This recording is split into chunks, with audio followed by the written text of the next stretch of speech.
Adenium গাছ এই ছোট কন্টেনারের মধ্যে রয়েছে।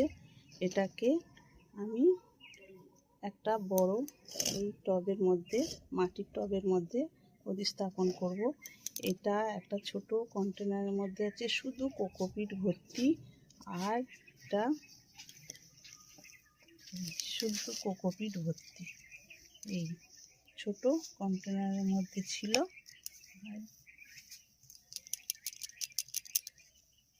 কোকোপিট,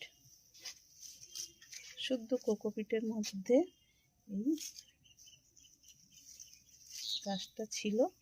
এই চারাটা কিনে নিয়ে এসেছিলাম।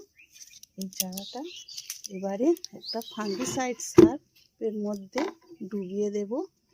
এই ফাঙ্গিসাইড সারের মধ্যে ডুবিয়ে দিয়ে এবারে এই ফাঙ্গিসাইড সার কিছুটা এই জল দিয়ে দিলাম বাড়িতে, দিয়ে এবারে এটাকে এখানে প্রতিস্থাপন করছি।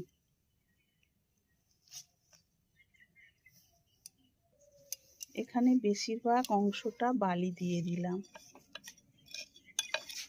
কারণ এই অ্যাডিনিয়াম গাছ বালিতে খুব ভালো গ্রোথ আসে, ওই জন্য বালি দিয়ে দিলাম। আর এর ওপরে এবারে কিছু মাটিও দিয়ে দেব।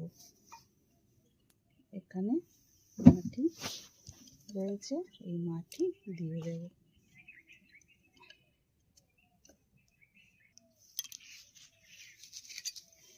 এবারে এর ওপরে কিছুটা মাটি দিয়ে শেকড়টা চাপা দিয়ে দেব।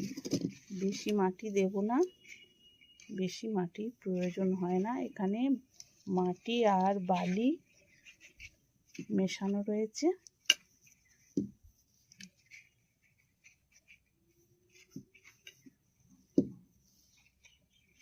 এই দিয়ে দিলাম।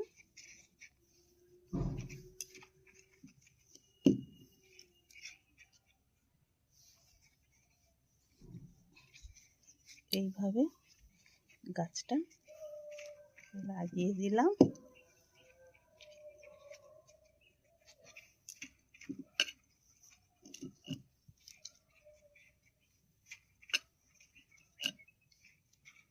শেকড়টা সেপ চাপা দিয়ে দিলাম। গোড়ার যে শেকড় ছিল সেই শেকড়টা চাপা দিয়ে দিলাম, দিয়ে এবারে এই সার ফাঙ্গিসাইড জল এই দিয়ে দিই।